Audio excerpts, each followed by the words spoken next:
Mark y la pastora Lorely y mi mamá, les doy la más cordial bienvenida a esta casa, Nueva Vida Popotla. El día de hoy vamos a leer Daniel, versículo 3:1. Dice: el rey Nabucodonosor hizo una estatua de oro que medía 27 metros de altura. Perdón. Antes que otra cosa, perdón, es los nervios, discúlpenme. Antes que otra cosa quiero orar por este día que estamos aquí. ¿No se escucha? ¿No se escucha? Yo también Daniel 3. Bueno, vamos a poner nuestra mano al frente y vamos a orar el día de hoy. Amado Padre, te alabamos, te bendecimos, te damos infinitas gracias por este día que nos permites estar reunidos para hablar de tu palabra. Te pedimos por favor que abras no solamente nuestras mentes, sino también nuestros corazones y nuestras almas, para que puedas entrar tú en ellas y pueda generarse ese cambio maravilloso que es el aceptarte a ti como nuestro hacedor, nuestro proveedor, nuestro único y maravilloso Padre. Amén.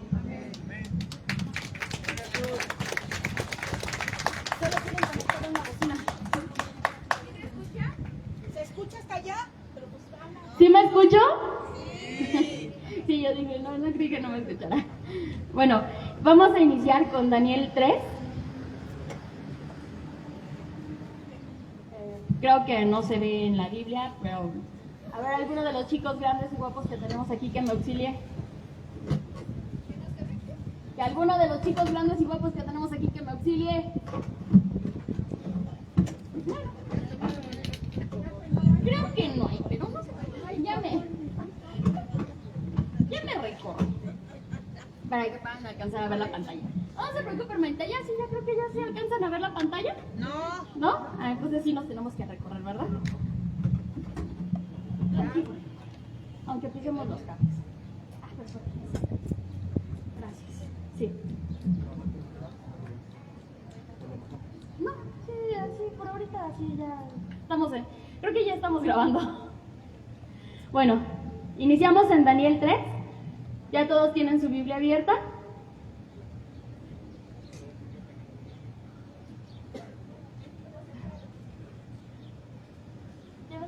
Tienes que pucharle y bajarle con el cursor.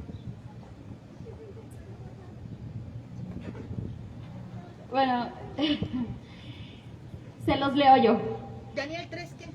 Daniel 3:1. El rey Nabucodonosor hizo una estatua de oro que medía 27 metros de altura y 2,5 metros de ancho, y la levantó sobre la llanura de Dura en la provincia de Babilonia.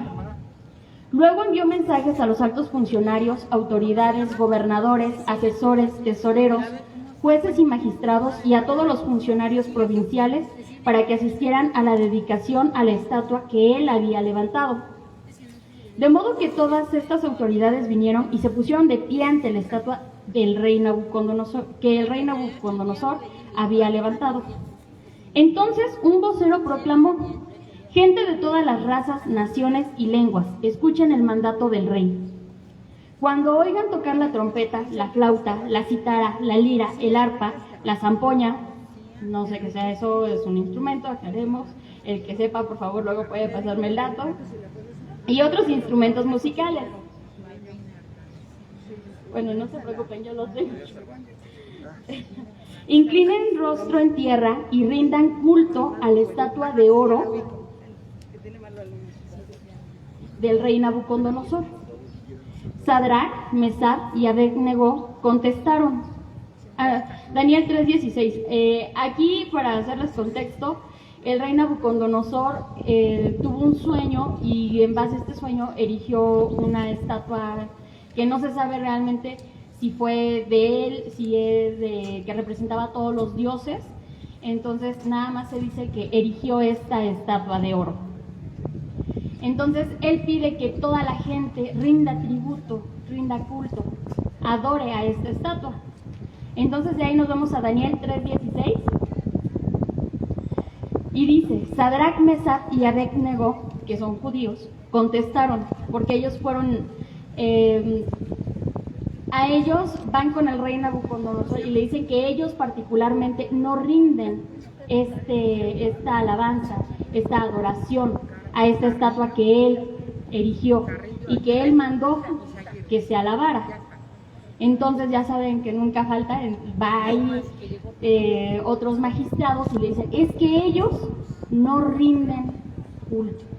Entonces Nabucodonosor entra en ira y les manda llamar.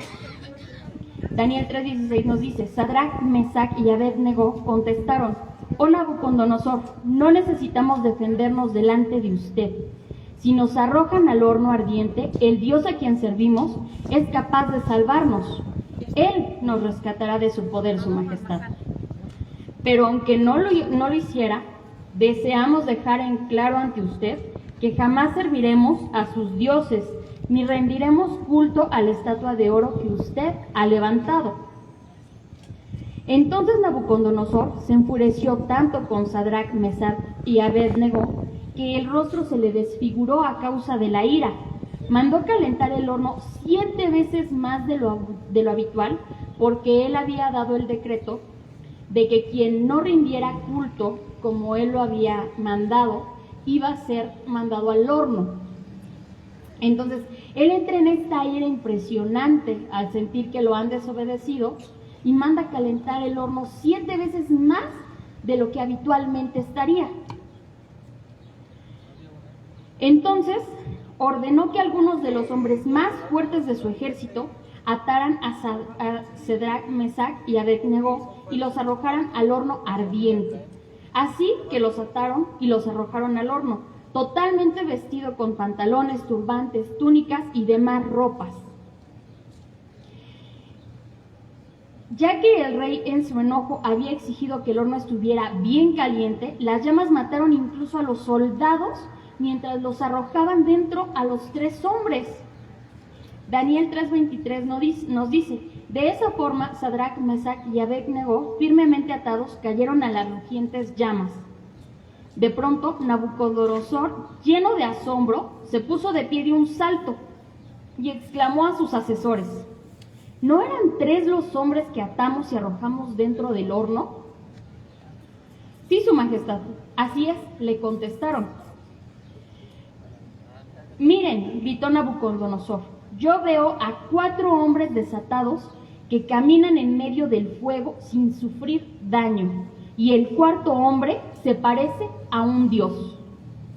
Entonces Nabucodonosor se acercó tanto como pudo a la puerta del horno en llamas y gritó, Sadrach, Mesach y Abed-Nego, siervos del Dios Altísimo, salgan y vengan aquí.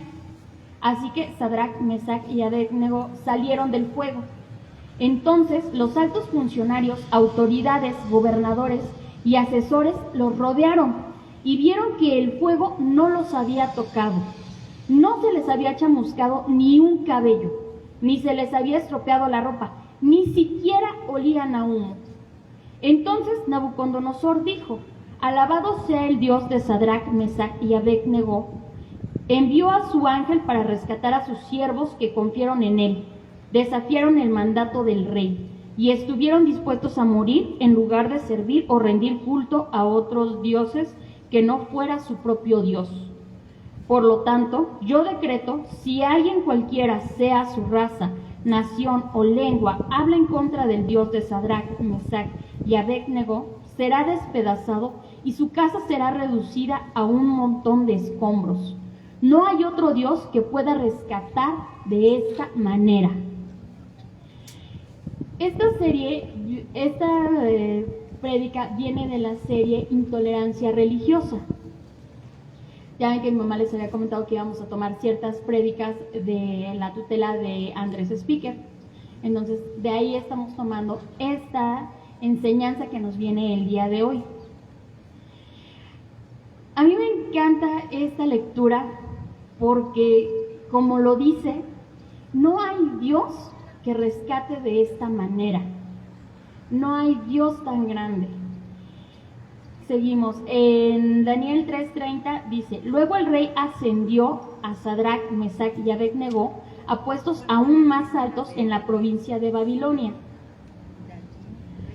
Esto, Nabucodonosor ya había tenido él un encuentro, se podría decir, una pequeña enseñanza de que el Dios Todopoderoso de Sadrach, Mesach y Abednego le había dado a Daniel la instrucción o la revelación de un sueño que él había tenido.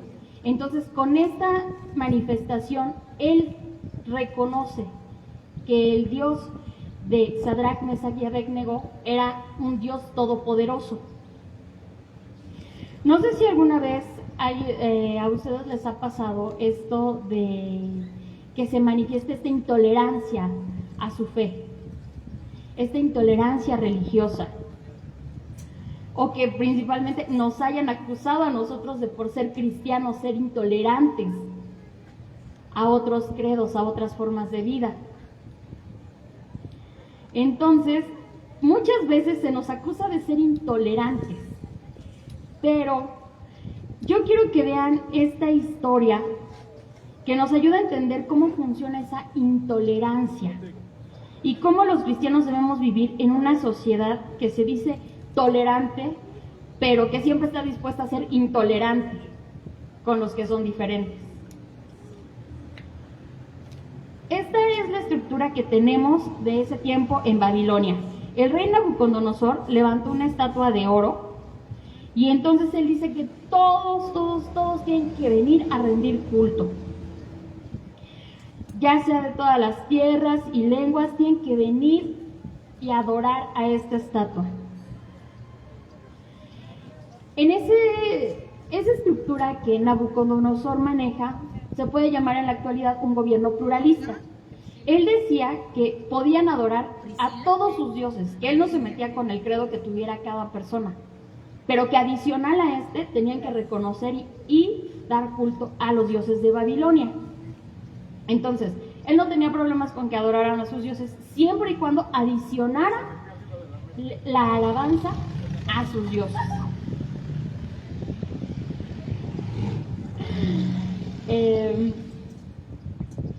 Él decía, tú puedes alabar a los dioses que te enseñaron tus padres, a dónde vives, no hay ningún problema. Pero ¿qué pasaba con esta situación de que estos tres jóvenes tenían un dios que no permitía que se adoraran a otros dioses? ¿Qué pasaba en este tipo de situaciones? Nabucodonosor quería tener una sociedad unida bajo esta idea o este concepto de que todos deberían estar unidos en la adoración, siempre y cuando no dijeran que su Dios era único, porque entonces ya atentaban contra lo que él había dicho. Y el que no creyera así y no alabara a sus dioses, entonces lo iban a meter al horno de fuego. Entonces, ¿qué tolerancia existía en eso? Porque una sociedad pluralista se dice tolerante, pero es intolerante a cualquier cosa que se salga dentro de su estructura. Así acusan a los cristianos de decir que somos intolerantes, porque dicen que no podemos decir que nuestro Dios es el Salvador, porque entonces ya no estamos siendo tolerantes a otros credos. Pero aquí la importancia es que cuando ellos toman esta actitud, entonces ¿quién está siendo el intolerante? ¿Nosotros por declarar nuestra fe o ellos por no aceptar que nosotros tenemos una fe? Entonces, nosotros tenemos que aprender a adorar y a estar firmes en nuestras creencias, porque la tolerancia o intolerancia no se trata de qué crees tú o qué no crees tú. Se trata de querer que la otra persona crea lo mismo que uno. Esa es la verdadera intolerancia. Nabucodonosor entonces decía, tú puedes adorar a tu Dios, pero en adición tienes que adorar a los míos, a los de Babilonia. No digas que tu Dios es el único. Babilonia era un sistema pluralista porque todos los dioses se valían. Era totalitario porque tenías que decir que todos los dioses se valían. No podías decir lo contrario. Y era intolerante porque aquel que no dijera que todos los dioses se valían, pues acababa en el horno de fuego. Así nos enfrentamos muchas veces a esta situación de intolerancia. En estos días, no en los de Babilonia. No sé si a ustedes les ha pasado. Entonces nos enfrentamos en estos tiempos a esa intolerancia y cómo debemos defendernos. Daniel 3:10 dice: Sadrach, Mesach y Abed-Nego contestaron: Oh Nabucodonosor, no necesitamos defendernos delante de usted. ¿Por qué creen ustedes que ellos no hicieron más por darle excusas a Nabucodonosor? Porque ellos eran fieles a sus creencias. Ellos sabían que no tenían por qué darle excusas o darle mayor información a él, porque ellos estaban claros en sus creencias. ¿Cómo respondemos los cristianos? Nosotros no tenemos que deshonrar a las personas para ser leales a Dios. El cristiano debe de ser leal a Dios sin dejar de amar a los demás, a las personas, porque entonces estaríamos siendo intolerantes. Andrés Speaker menciona al respecto de esto que cuando fue discipulado más de cerca por el pastor Johansson, él decía que a él le llegaba a incomodar el hecho de que él tratara con amor a gente que él sabía que era muy diferente, que no tenía las mismas costumbres, que no tenía las mismas creencias, que se presentaba con el pastor, pero realmente ellos no vivían de forma cristiana, no tenían eso en su corazón. Y que él le decía que, bueno, ¿cómo era posible que él pudiera abrazar y platicar a esa gente como si fueran grandes amigos? ¿Cómo él podía darle todo ese amor a esa gente que era tan diferente?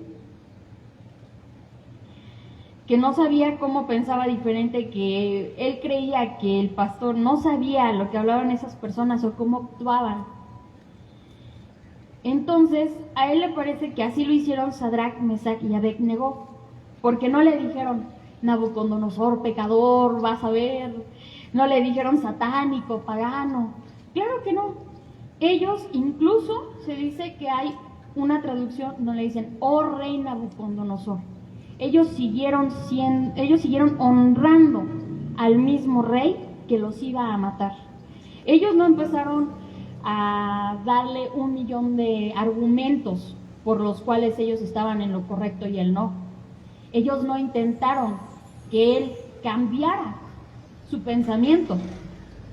Ellos solamente fueron fieles a Dios, pero siguieron honrando la autoridad de ese rey.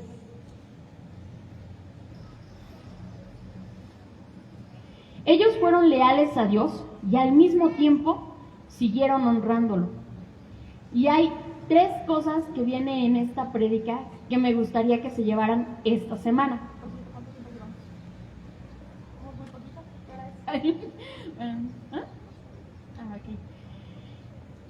Hay 3 cosas que quiero que se puedan llevar esta semana, que es importante que ustedes analicen, que mediten sobre esto. 1, el cristianismo verdadero es tolerante. Mateo 5:44 dice: pero yo digo, ama a tus enemigos, ora por los que te persiguen. ¿Esto por qué? Porque nosotros debemos de demostrar justamente el carácter de Dios. Debemos de amar a la gente a pesar de que no tenga el mismo concepto que nosotros. Nadie quiere decir que le vayamos a decir: sí, estás en lo correcto, no. Pero eso no quita que podemos respetar que él tenga un concepto diferente al nuestro. Dice Andrés Speaker: yo creo que el cristianismo es al mismo tiempo la fe más tolerante con personas de otra fe y la más firme en sus propias convicciones. ¿Por qué? Porque nosotros debemos de estar cimentados en nuestra fe. Nosotros debemos de saber por qué seguimos a Cristo, por qué es nuestro Salvador, para que entonces podamos tolerar al hermano que tiene otro concepto, sin necesidad de que su concepto se vuelva el nuestro. ¿Qué más nos gustaría? Que siempre las cosas buenas se le pegaran a la gente que no necesariamente las tiene, pero muchas veces suele ser al revés. Entonces es importante que como cristianos estemos cimentados en nuestra fe, para que podamos amar a los demás sin llegar a adoptar estas nuevas costumbres, como le pasaba a estos 3 jóvenes judíos. Ellos no adoraron a la estatua, sin embargo, no deshonraban al rey, que era quien estaba dando la orden. Entonces es importante que tengamos esta parte bien clara. Hay una línea delgada entre tener convicciones y ser intolerantes. Nuestro actuar debe de ser de amar a esas personas, orar por ellos, porque nosotros no cambiamos a las personas. Nosotros, si vemos que un hermano está actuando mal, ¿qué debemos hacer? ¿Cambiarlos nosotros? No, ¿verdad? Necesitamos orar para que Dios haga ese cambio en sus corazones, para que haga ese milagro de actitud. Esta intolerancia muchas veces no la identificamos. Esto nos lleva a que cuando vemos a un hermano que no va con nuestro pensar, actuamos como si nos espantáramos. ¡Ay, mire esa persona! ¿Ya viste cómo puede actuar así, verdad? Y eso lleva a un juicio escondido. ¡Qué mala persona es! Y de ese modo estamos creando una cultura de intolerancia y estamos perdiendo nuestro camino, porque en lugar de amar a nuestro hermano, estamos juzgándolo. Estamos haciendo una línea divisora. En lugar de concentrarnos en orar por él para que Dios haga ese cambio, estamos teniendo un juicio escondido. Estamos volviéndonos intolerantes a nuestros hermanos. Y nosotros debemos amar a nuestros hermanos aún en su error. No debemos de convertir el error en nuestro, pero sí debemos de amar al hermano que tiene ese error. Sadrach, Mesach y Abed-Nego dicen: ellos no están pidiendo ni diciendo a nadie que no se hinque o que no alabe. Ellos están siendo respetuosos. Mas, sin embargo, ellos siguen firmes en sus creencias de que no rendirán culto. Nosotros los cristianos, si somos cristianos verdaderos, debemos ser tolerantes con otros cristianos, porque se da mucho en otras iglesias, yo sé que aquí no, que los cristianos somos los primeros en identificar fallas en nuestros hermanos. ¿A poco no?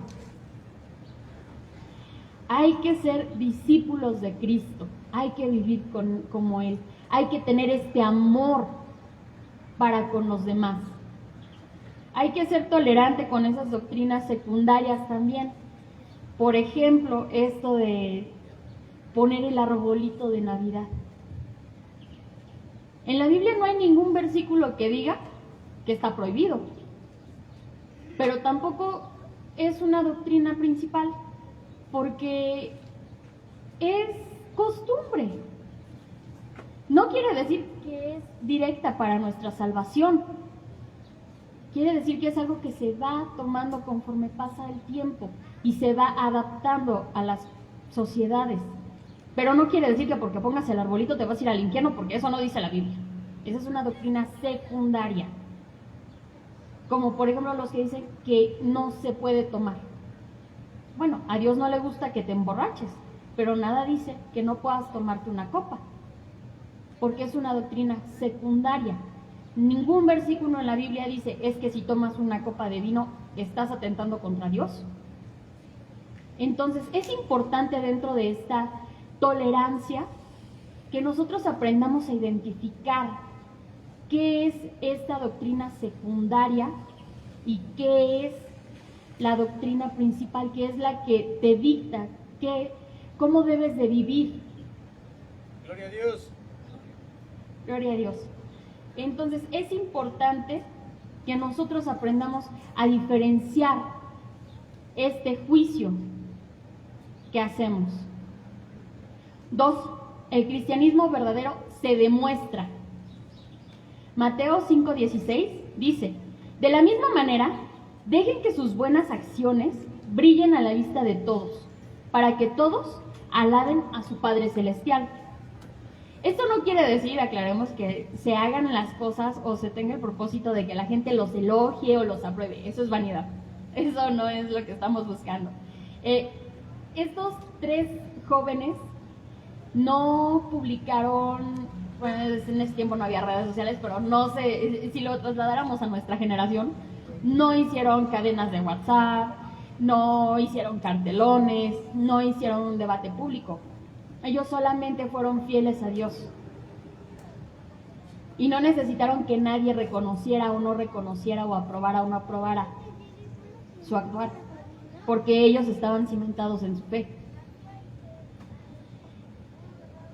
La mejor defensa de la fe cristiana no es un argumento, no es que vayas y le digas a la gente, tú, pecador, tienes que cambiar. No, la mejor defensa para la fe cristiana es una vida de sacrificio, de ejemplo, de tolerancia, de amor por nuestros hermanos. ¿Quieres defender tu fe cristiana? Vive de modo que seas un ejemplo de lo que es esa fe, de lo que es ese amor. El argumento más grande de los cristianos no es una forma elocuente de dar la palabra, de argumentar. Es ese ejemplo de vida. En nuestra vida tenemos que ir con los pasos de Cristo. Demostremos qué es ser un cristiano, no aparentar ser un cristiano. Tarde o temprano, la vida que nosotros llevamos y cómo nos conducimos día a día impacta. A lo mejor ustedes ahorita no lo ven, a lo mejor no lo vamos a ver en un mes, pero claro que impacta. Y punto número 3. El cristianismo verdadero sufre con dignidad. Estos 3 jóvenes judíos, lo primero es que fueron tolerantes, fueron respetuosos, respetaron y honraron a Nabucodonosor, se mantuvieron firmes en sus creencias, en su fe, y sufrieron con dignidad. Filipenses 1:28-29 dice: no se dejen intimidar por sus enemigos de ninguna manera. Eso les será por señal a ellos de que serán destruidos, mientras que ustedes serán salvos, aún por Dios mismo. Pues a ustedes se les dio no solo el privilegio de confiar en Cristo, sino también el privilegio de sufrir por Él. Estos 3 jóvenes pudieron haber gritado, pudieron haber maldecido, pudieron haber dicho muchas cosas mientras que estaban en este proceso para ser arrojados al fuego.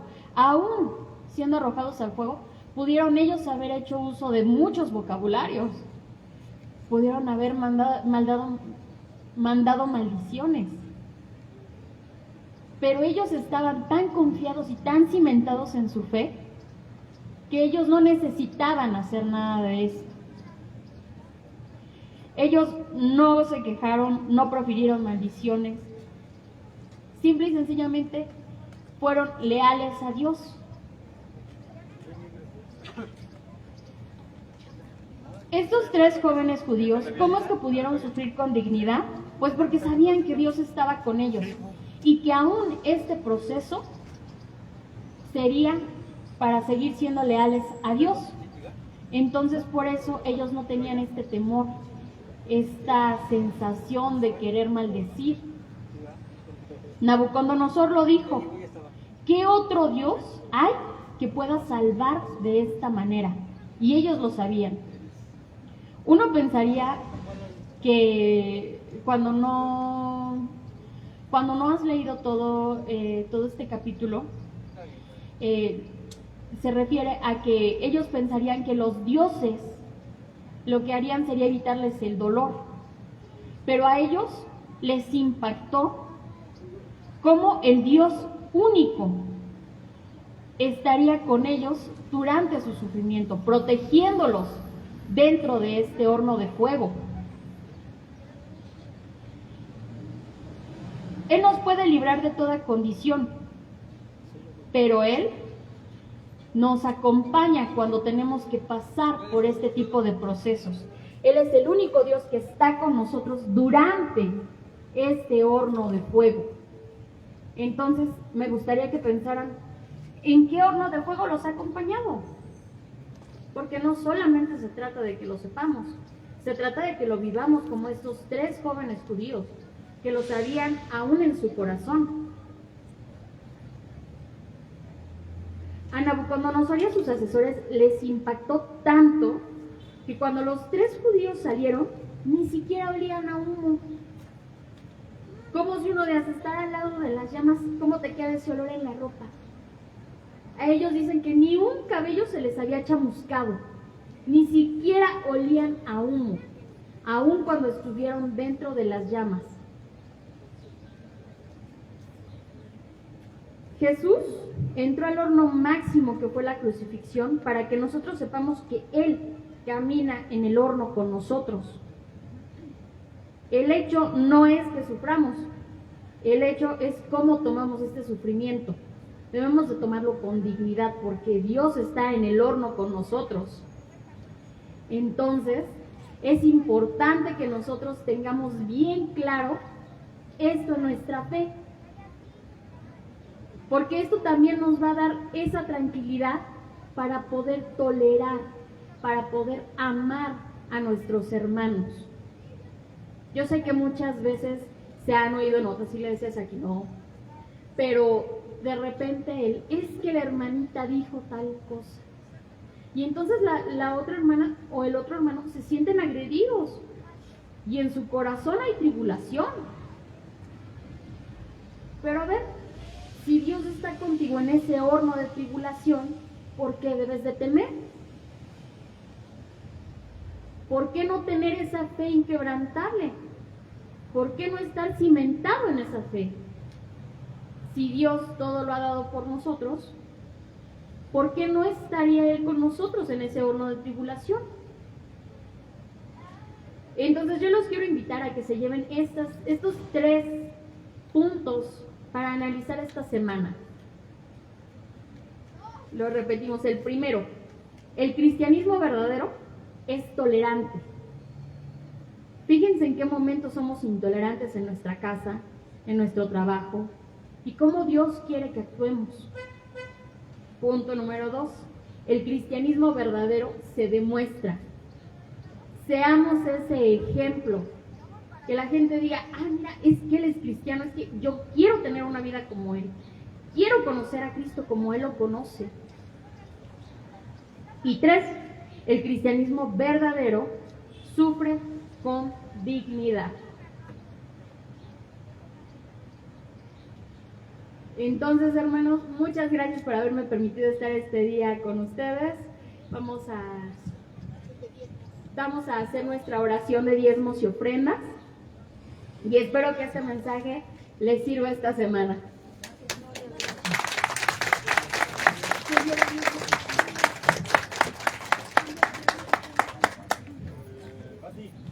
Pati. La oración de diezmos y ofrendas. Elena, ¿dónde está Elena? Elenita.